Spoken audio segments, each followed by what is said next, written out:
Welcome all back to another video. Specs here, returning with my third review for you. They say third time's a charm. Well, I wouldn't say that in this case, but ominous, on the other hand, goes without saying. Since we're in October, or spooky season as some may refer to, I've got a few of these lined up for the month. And with the recent release of the latest entry in the Netflix monster series, The Ed Gein Story, I decided before we get there, why not go back to where the series started? Serial killers have been amongst us for decades, even centuries at this point. There have been oodles of depictions of serial killers on film, literature, TV, what have you. The only thing scarier than a Freddy, a Jason, a Chucky, a Leatherface, or even a Creeper, for that matter, is what's real. And serial killers are very real. Oh boy, this is gonna be good, I can tell. Just like once there was a young man from Wisconsin who murdered and desecrated other young men, some men of color, some men of different sexual preferences, and became one of the most well-known serial killers in history. I'm, of course, referring to the Milwaukee cannibal himself, Jeffrey Dahmer, and today we'll be discussing the first season of the Netflix Monsters line, Dahmer. My reviews are spoiler-filled, so if there are any individuals who haven't watched this and don't want spoilers, you've been warned. So, relax. I just want to take some pictures.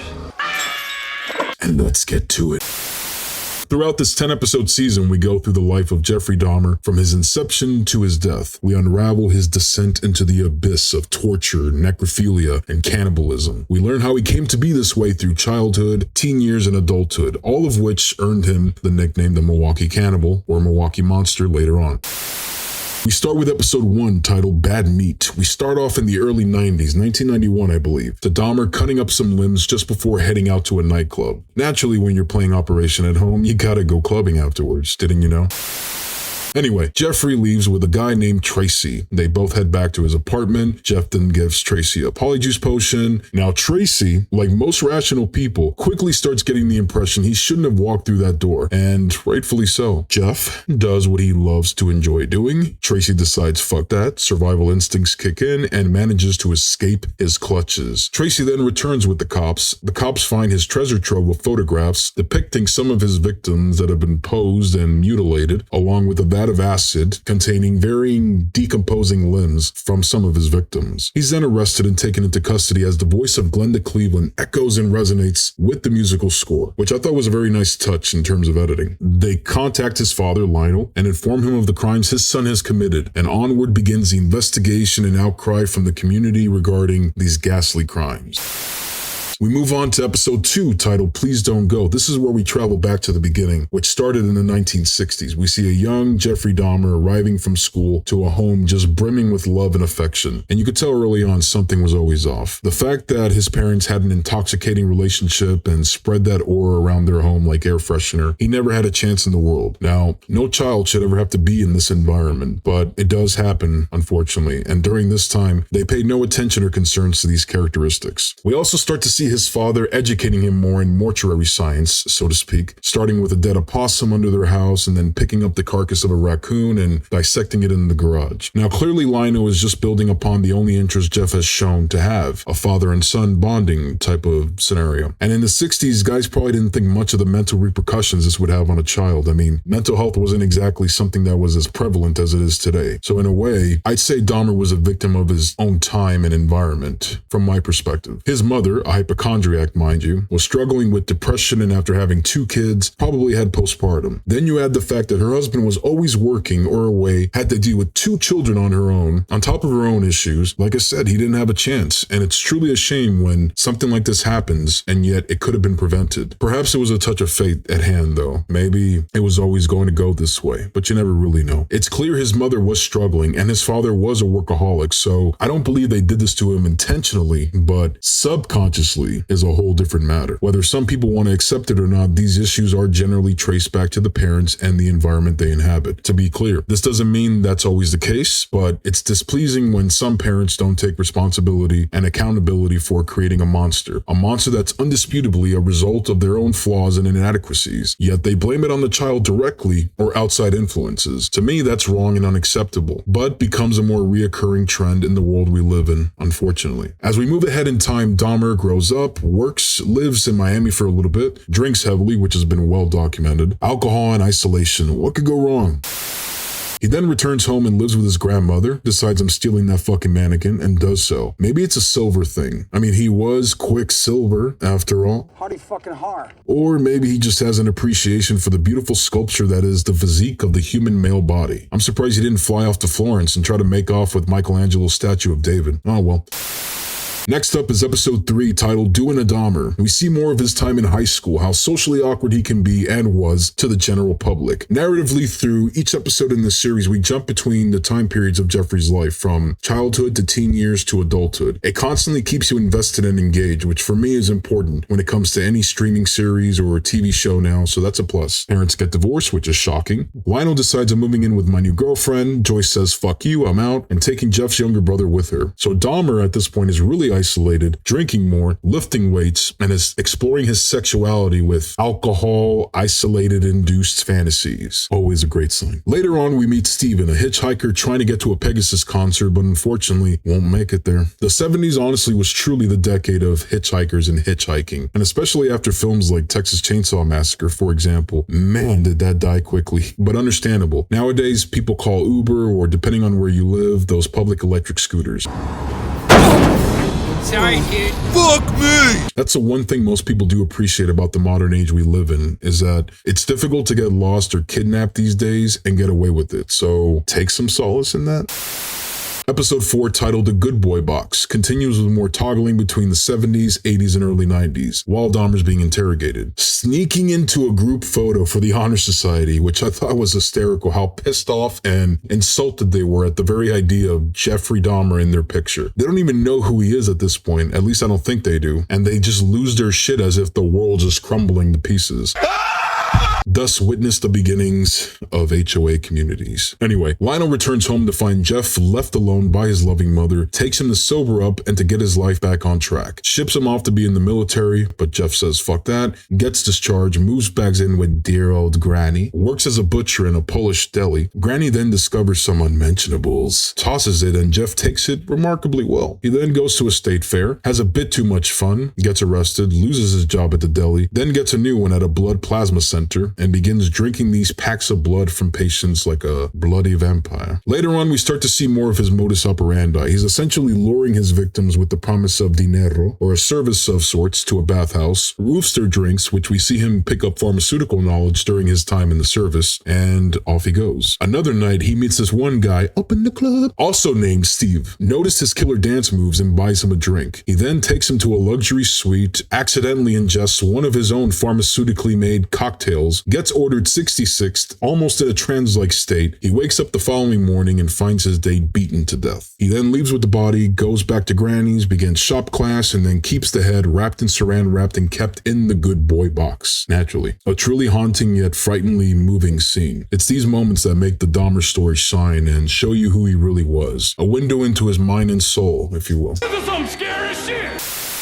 Next is episode 5, titled Blood on Their Hands, which includes more interrogation, more questioning, and more reasoning for this journey. We also see Jeff continue his MO, picking up guys, bringing them back to Granny's place, drugging them, and becoming nothing more than lifeless puppets, with Dahmer as their puppet master. He then meets this other guy named Ron, who's having car trouble, and then Jeff offers to give him a jump, and much like Tracy in episode 1, really starts getting the impression that this was a mistake, and it was. Gets drugged, but lo and behold, Granny comes down to save the day. What she did, I mean, she saved his life and spared him from being another victim, a guardian angel of sorts. Ron is then put on a bus and still drugged, ODs, wakes up in a hospital, goes to the cops, but Dahmer of course plays it off as if, oh, he was drunk and just denied the accusations. Then begins the racism. In this narrative, the cops assume because he's black, he's automatically a criminal, which is not the case. Regrettably, it's another issue that was and still is prevalent in the world we occupy. Jeff, of course, comes to the conclusion that Granny's place isn't exactly practical for his type of lifestyle, as he's arrested yet again for drugging and molesting a young kid of Laotian descent. And at this point, Lionel and Jeff's grandmother are at their breaking point and make him get a place of his own. In hindsight, probably would have been better to keep him surveillanced, but naturally, that's not the course that followed. And a lot of this could have been prevented, but again, the law enforcement and Jeff's family probably didn't think that deep into it, and then the victims' families, everyone else, were ignored because of the fact that they were either immigrants or people of of color, which is upsetting and infuriating to say the least. Humans need to be better, in my view, but the world can and is a cruel environment. So that's why it's important to surround yourself with people whom you love and feel safe around, whether it's family or close friends, regardless of who they are, wherever they're from, or how they identify themselves. If I give any advice, it's to keep the good ones close.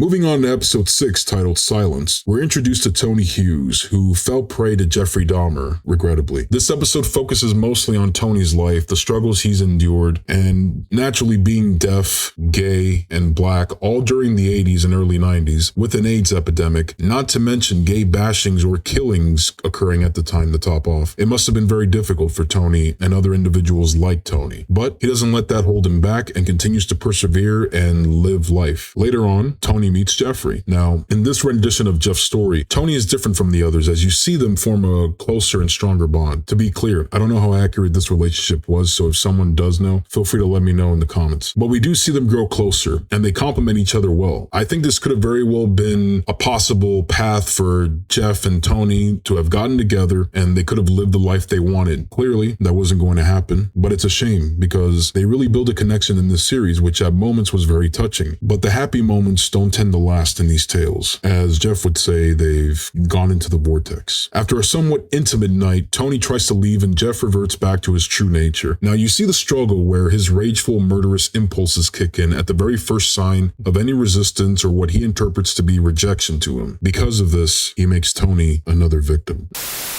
This takes us to episode 7, titled Cassandra, which shifts the focus to Glenda Cleveland, Dahmer's next-door neighbor in the apartment complex. We pick up from the night Tracy escapes and Dahmer's taken into custody after the discovery of his treasure trove of goodies. And essentially, this is the aftermath that would follow. They begin the investigations, forensics gathers the remains of the victims at his grandmother's house, and we're primarily following the events of these crimes from Glenda's perspective. I do think it's important to show everyone's perspective that were directly involved with these cases, and I think it was adapted well on screen. Through here, we explore systemic issues such as racial targeting, law enforcement inadequacies, for example. And it can get very political, which I won't get into, but they were prevalent and still are, especially in the United States. We also hear Glenda's experience and story as it relates to Dahmer. Jeff at this point is running his own personal butcher shop, which Glenda can keep hearing the sounds of screaming, struggling, power saws, and the smell or stench of something just festering. She, of course, calls the cops on several occasions, involves the apartment manager to evict Jeff. I personally have lived in an apartment complex, and I can attest that I could hear some activities my neighbors do. Not intentionally, but the walls are thin and everything is connected because of the infrastructure and design of apartments overall. So being in Glenda's situation would have been infuriating, to say the least. Anyway, Jeff isn't too pleased, decides to make nice with Glenda, made her a sandwich and everything, but like a smart and vigilant woman, Glenda isn't taking the proverbial bait. And I think the acting in this scene was tense, and with the musical score elevating it even further, you can really feel the tension and see the intensity through both their facial expressions. The performances from both Peters and Nash were some of the best in this series, with this episode in particular being a shining example of just that.